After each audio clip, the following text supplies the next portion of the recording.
Hello. So, apparently Star Wars is good again? Never thought I'd be saying that this decade. And seeing as I both have a YouTube channel and am a massive Star Wars fan, why not wade into the discourse and make a nice YouTube algorithm-friendly numbered list on why I think nobody's watching Andor. And also maybe vent some of my frustrations about the franchise while we're at it. You know, there's not a nice way for me to say this, but quite frankly, EU fans, I have to assume that Andor is trying to appeal to EU fans, given that there's an EU dog whistle in one of the very first shots when it shows BBY as the specific year. But I gotta be honest, EU fans just don't want this continuity. As long as Episode 8 is still a thing, I can't see too many EU fans getting incredibly excited about the franchise. Like, sorry, that's kind of just like a hard pass. I have a lot of thoughts on The Last Jedi, and those will come in the form of their own video one day. But I feel The Last Jedi did a very good job at positing questions that were interesting to people who were not necessarily Star Wars fans, more just casual observers. And that's good. You know, it got people interested. But it wasn't interesting enough to keep people over the course of months, a year, 2 years. And so now the only people who are still, you know, talking about Star Wars Episode 8 are the people who didn't like it. The people for whom, what if the Jedi are actually the bad guys?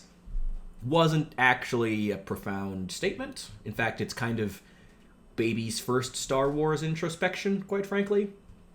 Luke Skywalker not being the amazing special snowflake who's meant to save the galaxy and being a flawed character was nothing special. So, and with the film's merits just not being incredibly good, I mean, it has a lot of production issues, a lot of writing issues. It just... God, this is turning into a rant on The Last Jedi. Okay, keep moving. As long as Luke Skywalker still becomes a hermit at the end of the day, and fans know that, it's always going to kind of keep people at bay. At least, you know, the long-term Star Wars fans who liked Mara Jade. And that's just always going to be a problem no matter how good any franchise is. Like, any new show or spin-off or movie, that is just always going to hover any time that you try to get the fan base excited again. There's always going to be that sense in the back of your mind, Luke Skywalker still tries to kill his nephew, that still hovers over this. And quite frankly, a lot of the changes Disney made, even outside of that one movie, kind of alienated a lot of EU fans. So now that they're trying to launch a show and trying to get EU fans on board with it, it's just going to be an uphill battle. I honestly hope that isn't a controversial statement.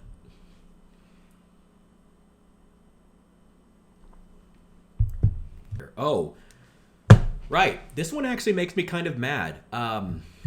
It's disappointing that the same outlets that not too long ago were talking about how Captain Phasma was like the next great step in female representation, absolutely not caring in the slightest when Mon Mothma is out there just being a better character, which is to say, a character. And that's disappointing, because Star Wars did need more female representation. But in a somewhat ironic twist of fate, it does seem to me, and feel free to disagree, how do I put this? Like, because Mon Mothma being a good character doesn't cause controversy the way that Phasma being an awful piece of female representation caused controversy and therefore discourse and engagement, people just aren't willing to talk about it because what are they going to say? Good job, pat on the back, keep it up. And nobody cares. They actually did a good job and nobody cares. It's not causing drama. That sucks.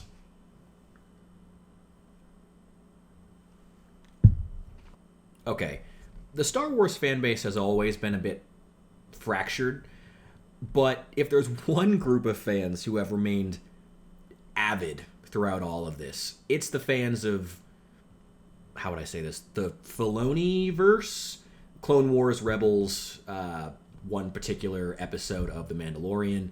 Those seem to be the fans who are driving the most of the engagement in the franchise. But the fans of a Saturday morning cartoon style of Star Wars, we're just never going to be fans of an incredibly slow-burning political/spy drama. And that's not a bad thing. It's a neutral statement, quite frankly. Once again, I can't make this clear enough. I hope that this list isn't actually controversial, quite frankly. But yeah, like, fans of the Clone Wars, who are like the most avid fans right now, we're never going to be excited for Andor, like, from its inception. It just wasn't going to happen. And that's fine, but it wasn't going to happen. What else do we got? Oh boy. Okay, so it's trying to be an EU show, but doesn't have any EU characters.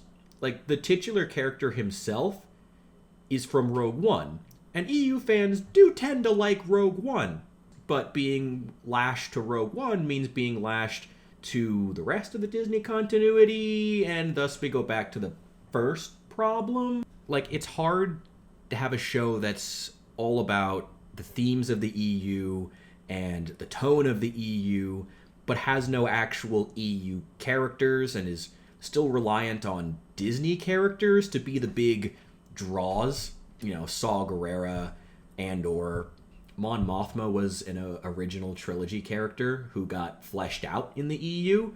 And that's cool to see her, but I don't think she was ever going to be a big enough draw on her own to, like, hook in the fans until they had seen it.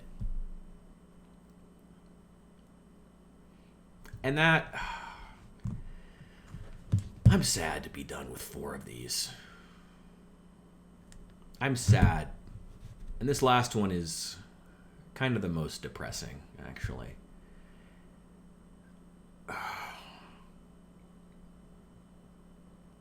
The sequels sucked, and their attempts at representation sucked. They just did. And a lot of that is due to the fact that, quite frankly, Disney never cared about representation. They never cared about the representation of women or minorities in their franchise. Still don't, in my opinion. Please don't sue me. But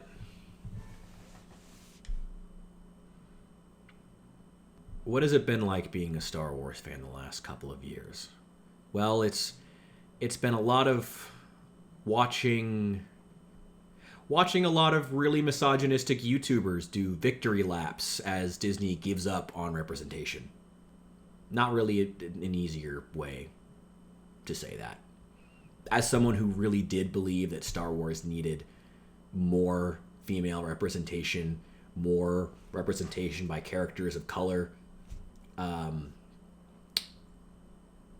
watching Disney first completely botch their attempt at doing that, then watching them give up on doing that, then watching problematic YouTubers make video after video after video after video just flexing on how it was always a bad idea and how representation is just the worst thing in Hollywood.